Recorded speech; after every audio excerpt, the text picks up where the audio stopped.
Hello दोस्तों, राधे राधे। मैं हूँ रीता और मेरे चैनल हिंदी साहित्य विद रीता में आपका बहुत बहुत स्वागत है। तो आज हम भूमिका से बात करेंगे। जो मैंने टॉपिक लिया है यूजीसी नेट के महत्वपूर्ण टॉपिक उपन्यास की भूमिका से ली हूँ। तो ये सारे जो भूमिका का जो इम्पोर्टेंट पॉइंट है, जो इम्पोर्टेंट भूमिका में जो टॉपिक दिया हुआ है, यानी जो पंक्तियाँ दिया हुआ, उस पंक्तियाँ को मैंने एक जगह रखा है, क्योंकि वो बहुत सारे भूमिका में हो जाते हैं तो कन्फ्यूज़न हो जाता है कि क्या क्या पढ़ें, कितना याद करें। तो जो इम्पॉर्टेंट पंक्तियां हैं उसको मैंने एक जगह रखे हैं। आपको बहुत ही मदद मिलेगी और बहुत ही अच्छा अपने आप को बहुत ही अच्छा महसूस होगा। तो सबसे पहले हम बात करते हैं जिंदगी नामा कृष्णा सोबती जी का। जो लिखा हुआ है इसमें गीत का ही लिखा हुआ है, गीत या कविता का लीजिए। ये है वहाँ पे भूमिका से ही संबंधित है। ये इतिहास जो नहीं है और इतिहास जो है वह नहीं, जो हुकूमतों की त्वक्त गाहों में प्रमाणों और सबूतों के साथ ऐतिहासिक खातों में दर्ज कर सुरक्षित कर दिया जाता है, बल्कि वह जो लोकमानस की भागीरथ के साथ साथ बहता है, पनपता है और फैलता है और जन सामान्य के सांस्कृतिक पुख्तापन में जिंदा रहता है। तो ये जिंदगी नामा का एक छोटा सा था जो कि परीक्षा के व्यू से बहुत इंपॉर्टेंट है। उसके बाद हम नेक्स्ट बात करेंगे मानस का हंस। अमृतलाल नागर जी इनके उपन्यासकार हैं और उसकी जो बीच की जो भूमिका से इम्पोर्टेंट पंक्ति हैं उसको मैंने यहाँ पे आपके सामने दर्शाया है। आप देखिए और इसका पूरा भरपूर लाभ उठाइए।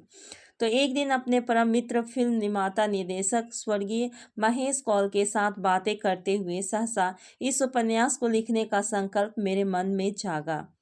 नेक्स्ट पंक्तियां हैं रघुबर दास, बेनी माधव दास, कृष्ण दत्त मिश्र, अविनाश राय और संत तुलसी साहब के लिखे गोसाई जी के 5 जीवन चरित्र है। नेक्स्ट पंक्तियां जो है कवितावली, हनुमान बाहुक और विनय पत्रिका आदि रचनाओं को इस भूमिका के अंतर्गत दिया गया है। इसके बाद जो हम पंक्तियां की बात करेंगे, गोसाई जी ने बनारस में नागनथैया लीला, प्रहलाद लीला और ध्रुव लीलाएं भी कराई थी। यह तीनों लीलाएं किशोरों और नवयुवकों से संबंधित है। इसके बाद की जो पंक्तियां हैं, प्रिय बंधु अशोक जी इन दिनों लखनऊ से प्रकाशित होने वाले दैनिक समाचार पत्र स्वतंत्र भारत के संपादक हैं। उपन्यास लिखने से पहले कवितावली विनय पत्रिका को ध्यान से पढ़ा। रामचरितमानस की पृष्ठभूमि में मानस कार्य की मनोछवि निहारने में भी मुझे पत्रिका के तुलसी से ही सहायता मिली। कवितावली हनुमान बाहुक में खास तौर से दोहावली तथा गीतावली में कहीं कहीं तुलसी की जीवन झांकी मिलती है।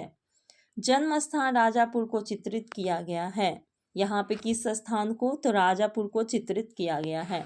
उपन्यास में एक जगह मैंने नवयुवक तुलसी और काशी की एक वेश्या का सफल प्रेम चित्रित किया है। यानी लेखक बता रहे हैं कि यहाँ पे तुलसी और काशी की एक वेश्या का असफल प्रेम चित्रित किया है। यह उपन्यास 4 जून 1971 ईस्वी को तुलसी स्मारक भवन अयोध्या लिखना आरंभ करके 23 मार्च 1972 रामनवमी के दिन लखनऊ में पूरा किया। चिरंजीवी भगवत प्रसाद पांडे जी ने मेरे लिए लिपिक का काम किया। इस उपन्यास को लिखते समय मुझे अपने 2 परम बंधुओं रामविलास शर्मा और नरेंद्र शर्मा के बड़े ही प्रेरणादायक पत्र अक्सर मिलते रहे। डॉक्टर मोती चंद्र लिखित काशी का इतिहास तथा राहुल सांकृत्यायन लिखित अकबर पुस्तकों ने ऐतिहासिक पृष्ठभूमि संजोने में तथा स्वर्गीय डॉक्टर माता प्रसाद गुप्त को तुलसी और डॉक्टर उदय भानु सिंह कृत तुलसी मीमांसा ने कथानक का ढांचा बनाने में मेरी बड़ी सहायता की। अंत में मिश्वर स्वर्गीय रुद्र कौशिके का सादर प्रेम स्मरण करता हूँ। वे बेचारे राम बोले अधूरा छोड़कर चले गए। तो ये पंक्तियाँ बहुत इंपॉर्टेंट है।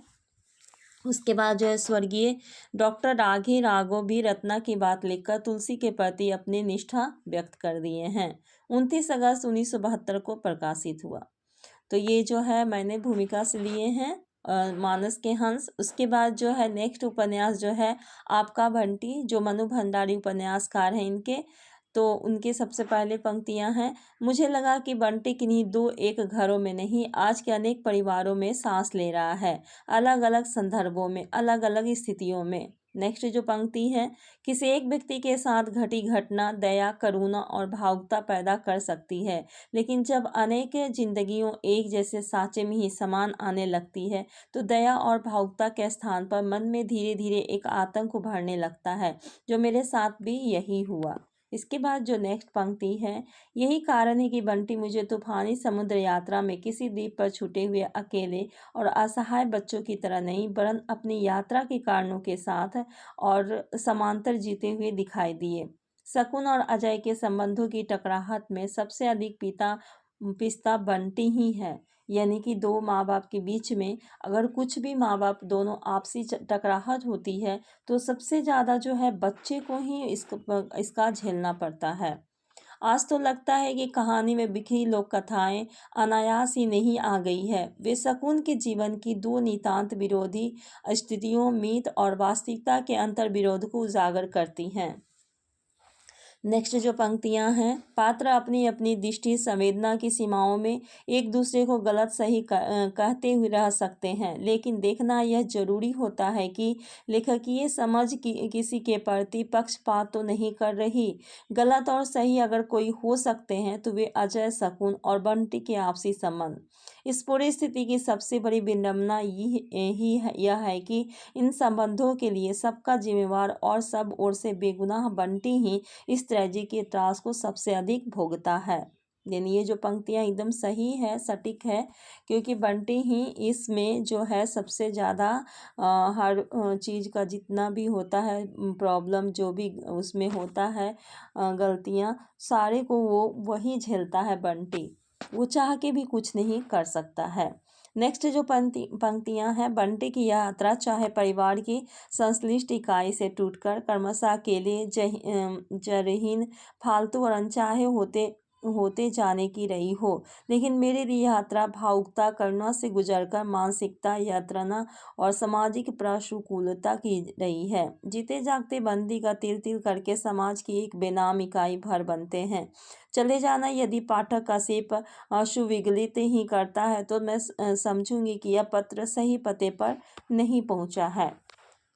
यहाँ जो पंक्तियाँ दी गई है इसमें जो है बहुत सारे जो है मानसिक यात्रा के विषय में सामाजिक प्रतिकूलता, जो समाज की जो कहानियाँ होती है, समाज के जो आवरण होता, उस चीज़ को यहाँ पे लेखक ने बखूबी समझाने की कोशिश की है। उसके बाद जो नेक्स्ट जो हमारा टॉपिक है, धरती धरना अपना, और ये जगदीश चंद्र इनके उपन्यासकार हैं, उसमें जो भूमिका दी है उसको मैंने आपके सामने प्रस्तुत किए हैं। तो सबसे पहले पंक्तियां हैं, मेरा यह उपन्यास मेरी किशोरावस्था की कुछ अविस्मरणीय स्मृतियों और उसके दामन में छिपी एक अदम्य वेदना की उपज है। उसके बाद जी पंक्तियां जो है, इनकी किशोरावस्था ननिहाल के गांव रलहन यानी पंजाब में बीती तथा गांव का एक हरिजन परिवार मेरे नाना जी का जमीन जोतता था। उसके बाद नेक्स्ट जो पंक्तियां हैं, अपने जातिगत संस्कारों तथा सामाजिक मान्यताओं की कठोर जकड़न के कारण मैं हरिजन के जीवन की कटुताओं को स्वयं तो नहीं भोग सका, फिर भी मुझे अपने दुस्साहस के कारण उनके जीवन का बहुत निकट से देखने का अवसर अवश्य मिला।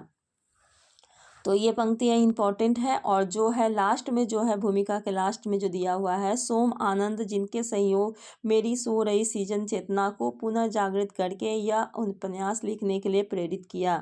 तो ये जो है किसे आप के सहयोग से जो है उपन्यास को लिखने का प्रेरित किया, तो सोम आनंद से, ठीक है, सोम आनंद के सहयोग से उन्होंने उपन्यास लिखने के लिए प्रेरित किया।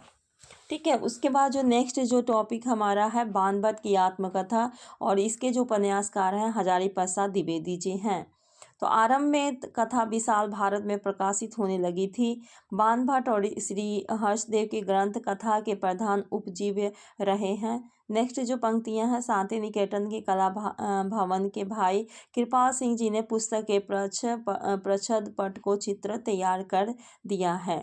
तो ये बाणभट्ट की जो भूमिका से इम्पॉर्टेंट टॉपिक है, इम्पॉर्टेंट पंक्तियां हैं। उसके बाद जो है राग दरबारी है। राग दरबारी के उपन्यासकार जो है श्री लाल शुक्ल जी हैं।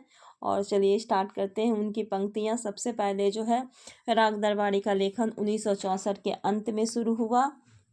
और अपने अंतिम रूप 1967 में समाप्त हुआ।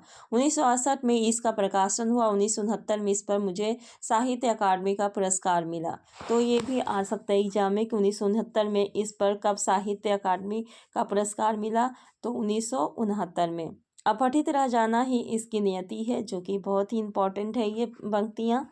उसके बाद जो है, उपन्यास को एक जनतांत्रिक विद्या माना जाता है। नेक्स्ट जो पंक्तियां हैं, जैसे जैसे उच्च स्तरीय वर्ग में गबन, धोखाधड़ी, भ्रष्टाचार और वंशवाद अपनी जड़ें मजबूत करता जाता है, वैसे वैसे आज से 40 वर्ष पहले यह उपन्यास और ज़्यादा प्रासंगिक होता जा रहा है। उसके बाद जो हम पढ़ेंगे नेक्स्ट टॉपिक उपन्यास है देवरानी जेठानी की कहानी, गौरीदत्त शर्मा। तो सबसे पहले ये पंक्तियाँ में आता है, स्त्रियों को पढ़ाने के लिए जितनी पुस्तकें लिखी गई है सब अपने ढंग से, अपने अपने ढंग और रीति से अच्छी है, परंतु मैंने इस कहानी को नए रंग ढंग से लिखा है। मुझको निश्चय है कि दोनों स्त्री पुरुष इसको पढ़कर अति प्रसन्न होंगे और बहुत लाभ उठाएंगे। स्त्रियों की यह बातें जो आज तक नहीं लिखी गई, मैंने खोज कर सब लिख दी है, और इस पुस्तक में ठीक ठीक वही लिखा है जैसा आजकल बनियों के घर में हो रहा है, चाल बराबर भी अंतर नहीं है। ठीक है, इसके बाद की जो पंक्तियाँ की हम बात करेंगे, इस पुस्तक में यह दर्शा दिया गया है कि इस देश के बनिए जन्म मरण विवाह आदि में क्या क्या करते हैं, पढ़ी और बेपढ़ी स्त्रियों में क्या क्या अंतर है, बालकों का पालन और पोषण किस प्रकार होता है और किस प्रकार होना चाहिए, स्त्रियों का साथ साथ किस काम में व्यतीत हो रहा है और क्यों कर होना उचित है। उसके बाद जो नेक्स्ट पंक्तियां हैं, यह मनोहर कहानी से यूथ Kempson sahib, director of public instruction, Bahadur को पसंद आई। उसके बाद जो है, पंडित गौरीदत्त को 100 रुपये इनाम मिले। उसके बाद की जो पंक्तियां हैं, ये बताया गया है कि दया उनकी मुझ पर अधिक विध से, जो मेरी कहानी पढ़े चित से, रही भूल मुझसे जो इसमें कहीं बनी अपनी पुस्तक में लेवे, वही दया से कृपा से क्षमा रीति से, छिपावे बूढ़ों को भले प्रीति से। उसके बाद जो है, सन 1870 ईस्वी में छपी पुस्तक के आवरण पृष्ठ की सार दिया गया है। लास्ट में जो पंक्तियां हैं, देवरानी जेठानी की कहानी एक वृद्ध और पढ़ी लिखी स्त्री को सम्मति से पंडित गौरीदत्त ने बनाई हैं। उसके बाद जो हम टॉपिक पढ़ेंगे, झूठा सच, जिसके उपन्यासकार हैं यशपाल जी। झूठा सच के 2 भाग, वतन और देश, देश का भविष्य है। उपन्यास के सभी पात्र तारा, जयदेव, कनक, गील, डॉक्टर नाथ, नैयर, सुध जी, सोमराज, रावत, इसाक, असद और प्रधानमंत्री भी काल्पनिक पात्र हैं। समर्पण जो इसमें दिया गया है, सच को कल्पना से रंग कर उसी जन समुदाय को सौंप रहा हूँ जो सदा झूठ से ठगा जाकर भी सच के लिए अपनी निष्ठा और इसकी ओर बढ़ने का साहस नहीं छोड़ता। और इसके जो हैं यशपाल जी, ये राइटर यानी कि उपन्यासकार हैं, जो लास्ट में अपने को लिखे हैं, अपने मतलब इस कहानी के विषय में समर्पित किए हैं। उसके बाद जो है, शेखर एक जीवनी जो है, इसकी बहुत लंबी पंक्तियां हैं और भूमिका में लंबा भूमिका इसकी बहुत लंबी भूमिका है। जो इसके उपन्यासकार हैं अज्ञे जी हैं। तो सबसे पहले पंक्तियां हैं, वेदना में एक शक्ति है जो दृष्टि देती है, जो यातना में है वह दृष्टा हो सकता है। उसके बाद है, शेखर एक जीवनी मेरे 10 वर्ष के परिश्रम का फल है। शेखर जो बता रहे हैं कि ये जो उपन्यास है मेरे 10 वर्ष के परिश्रम का फल है। उसके बाद शेखर घनीभूत वेदना को केवल एक रात में देखे हुए विजन को शब्दबद्ध करने का प्रयत्न है। नेक्स्ट पंक्तियाँ जो है, अगर यही मेरे जीवन का अंत है तो उस जीवन का मूल क्या है, अर्थ क्या है, सिद्धि क्या है, व्यक्ति के लिए, समाज के लिए, मानव के लिए। जिसमें कि नेक्स्ट पंक्तियाँ, लाहौर किले से अमृतसर जेल ले जाया गया। पेरिस से लिखे हुए वे 3 एक सोपान ने शेखर एक जीवन की नींव है। उसके बाद 9 वर्ष से अधिक मैंने उस प्राणदीप्त को एक शरीर दे देने में लाए हैं।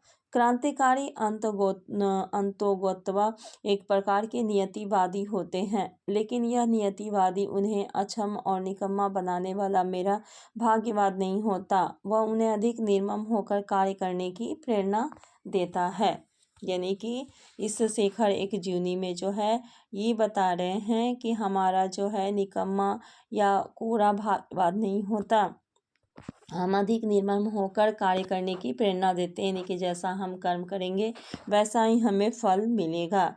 उसके बाद जो पंक्तियां हैं जो तो शेखर एक जीवनी के क्रांतिकारी नायक ने अपने जीवन में इसी नियति के सत्य को पहचानने का प्रयत्न किया है, क्योंकि उसे पहचान लेना ही जीवन को समझ लेना है, उसकी पूर्ति पा लेना है। ईश्वर जो करता है अच्छा ही करता है, अतएव प्रत्येक घटना स्वयं अपनी सिद्धि है। यानी कि हमारे साथ जो भी घटना घटती है वो सब अपने कर्मों का और ईश्वर के अनुसार ही होते हैं। हम जैसा कर्म करते हैं उसी के अनुसार हमें सजा भी मिलती है। उसके बाद नेक्स्ट जो पंक्तियां हैं, अपनी रचना के बारे में कुछ कहने का अधिकार मुझे नहीं है, लेकिन शेखर का और अपना संबंध ध्यान में रखते हुए मुझे लगता है कि इसी में उसके जीवन की महानता और इसी में उसकी दीनता है। उसके बाद नेक्स्ट जो पंक्तियां, संक्षेप में यही शेखर एक जीवनी की बुनियाद की कहानी है। आप कहेंगे तो यह तो एक विजन नहीं, यह एक तर्क प्रणाली है, एक फलसफा है, लेकिन मैं मानता हूँ कि फलसफा भी अंततः दृष्टि है, विजन है, और अपनी धारणा की पुष्टि के लिए फलसफे के हिंदी नाम की शरण लेता हूँ, दर्शन। इसके बाद की जो पंक्तियां हैं, शेखर एक जीवनी ही नहीं, एक व्यक्ति को अपने मुंह कही हुई जीवनी है, उसके लेखक की जीवनी नहीं मान ली जाएगी। 3 वर्ष पहले जब मेरी एक कविता द्वितीया छपी थी। उसके बाद जो इम्पोर्टेंट टॉपिक है, आजकल का अधिकांश हिंदी साहित्य और आलोचनात्मक एक भ्रांत धारणा पर आश्रित है और आत्मघटित आत्मानुभूति नहीं, क्योंकि अनुभूति बिना घटित के भी हो सकती है। का वर्णन ही सबसे बड़ी सफलता और सबसे बड़ी सच्चाई है। यह बात हिंदी के कम लेखक समझते या मानते हैं कि कल्पना और अनुभूति सामर्थ्य के सहारे दूसरे की घटित में प्रवेश कर सकना और वैसा करते समय आत्मघटित की पूर्व धारणाओं और संस्कारों को स्थगित कर सकना, ऑब्जेक्टिव हो सकना ही लेखक की शक्ति का प्रमाण है। टी.एस. इलियट की उक्ति कहा गया है, there is always a separation between the man who suffers and the artist who create, and the greater the artist the greater the separation। ये टी.एस. इलियट की उक्ति है जो कि परीक्षा के ख्याल से बहुत ही इम्पोर्टेंट है। नेक्स्ट जो पंक्तियां हैं, भोगने वाले प्राणी और सृजन करने वाले कलाकार में सदा एक अंतर रहता है, जितना बड़ा कलाकार होता है उतना ही भारी अंतर होता है। उसके बाद के जो शेखर एक जीवनी की ही भूमिका बहुत लंबी है, और उसके बाद जो पंक्तियां हैं, शेखर एक भी पात्र नहीं है जो न्यून अधिक मात्रा में एक संश्लिष्ट चरित्र नहीं, तथापि मेरी अनुभूति और मेरी वेदना शेखर को अभिसंचित कर रही है, और यह अभिसिंचन ऐसा है उससे यह कहकर छुटकारा नहीं पाया जा सकता कि अंतर्गोतवा सभी गलत साहित्य आत्मकथा मूलक है, अपने ही जीवन का चित्रण नहीं तो प्रक्षेपण है, अपने से याद की कहानी है। नेक्स्ट जो पंक्तियां दिया गया है, शेखर निसंदेह कि एक व्यक्ति का अभिन्नतम निजी दस्तावेज ए रिकॉर्ड ऑफ पर्सनल सफरिंग है, यद्यपि वह साथ ही उस व्यक्ति के युग संघर्ष का प्रतिबिंब भी है। उसके बाद जो नेक्स्ट पंक्तियां हैं, एक आदमी की निजी बात उसके दावे को उड़ा सके। नेक्स्ट जो है, मैं एक स्वतंत्र पंक्ति की प्रगति का दर्शक और इतिहासकार, उसके जीवन में मेरा किसी तरह का भी बस नहीं रहा है। उसके बाद की जो है पंक्तियां, शेखर एक जीवनी 3 भागों में विभक्त है, तीनों भाग एक ही कथा सूत्र में गुथे होकर भी अलग अलग भी प्रायः संपूर्ण है। नेक्स्ट जो पंक्तियां दिया गया है, जीवनी वास्तव में 3 स्वतंत्र उपन्यासों का अनुक्रम है। उसके बाद की जो पंक्तियां हैं, संदेश की दृष्टि से शेखर की 3 भागों में एकांतता है, कालीन के रंग बिरंगे बानों को जैसे मोटे और सख्त बटे हुए सूत का एक रंगा ताना धारण करता है और सहता है, उसी तरह जीवन के 3 भागों की रंगीन गाथा में मेरे अभिप्रेत मेरे कथ्य का एक तंतु है जो एक है, अविभाज्य। मेरी इस पुस्तक में दिल्ली के एक कल्पित रहस्य का चित्र उभारा गया है। संस्कृत अथवा फारसी अरबी के कठिन शब्दों को बनाई हुई भाषा के बदले में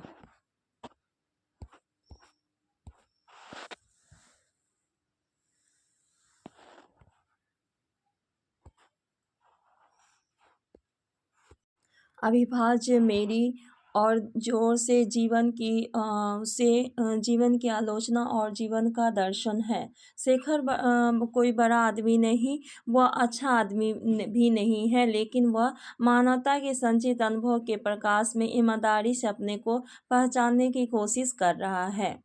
उसके बाद जो है नेक्स्ट पंक्तियां हैं, आपके भीतर भी कहीं पर एक शेखर है जो बड़ा नहीं, अच्छा भी नहीं, लेकिन जागरूक और स्वतंत्र और ईमानदार है, घोर ईमानदार। उसके बाद जो हम नेक्स्ट टॉपिक की बात करेंगे, मैला आंचल। इसके जो उपन्यासकार फणीश्वरनाथ रेणु। यह है मैला आंचल, एक आंचलिक उपन्यास कथानक है। पूर्णिया बिहार राज्य का एक जिला। इसके एक ओर नेपाल है, दूसरी ओर पाकिस्तान और पश्चिम बंगाल। इसके बाद नेक्स्ट पंक्तियाँ बात करें, इसमें फूल भी है, धूल भी है, गुलाब भी, कीचड़ भी है, चंदन भी, सुंदरता भी है, कुरूपता भी है, मैं किसी से दामन बचाकर निकल नहीं पाया।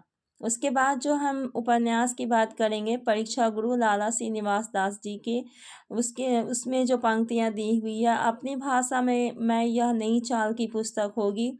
लाला मदन मोहन एक अंग्रेजी सौदागर की दुकान में और असबाब देख रहे हैं। लाला ब्रजकिशोर, मुंशी चुनीलाल और मास्टर सिंह उनके साथ हैं।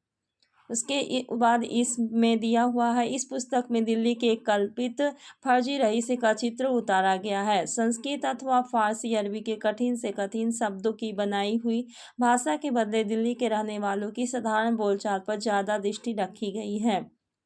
इस पुस्तक में संस्कृत, फारसी, अंग्रेजी की कविता का तर्जुमा अपनी भाषाओं के छंद में हुआ है। नेक्स्ट जो पंक्तियां हैं, मैं केवल इतनी बात निवेदन किया चाहता हूँ, कृपा करके कोई महाशय मेरी पूरी पुस्तक बाँचे बिना अपना विचार प्रकट करने की जल्दी ना करें। जो सज्जन इस विषय में अपना विचार प्रकट करें, या कृपा करके उसकी एक नकल मेरे पास भी भेज दें। नेक्स्ट पंक्तियाँ जो लास्ट पंक्तियाँ हैं, इस पुस्तक के रचना में मुझको महाभारती, संस्कृत, गुलस्ता और फारसी, स्पेक्टर, ब्रॉडवेकन, गोल्डस्मिथ, विलियम कपूर आदि के पुराने लेखों और स्त्रीबोध आदि के वर्तमान रसालों से बड़ी सहायता मिली है। तो दोस्तों, इस प्रकार जो है जितने उपन्यास की भूमिका की जो मेन पंक्तियाँ हैं, मैंने यहाँ पे लिखे हैं और आपके समक्ष प्रस्तुत किए। तो मेरे ख्याल से आपको बहुत ही मदद मिलेगी और बहुत ही आसान मिलेगी, क्योंकि सारे पंक्तियाँ जो इम्पोर्टेंट थे मैंने एक जगह प्रस्तुत किए हैं। तो आई होप दोस्तों आप वीडियो देखे होंगे तो आपको बहुत ही अच्छा लगा होगा। प्लीज़ कमेंट करके बताइए कि आपको कैसा लगा, और मेरे चैनल को सपोर्ट कीजिए। आपका वीडियो देखने के लिए बहुत बहुत धन्यवाद।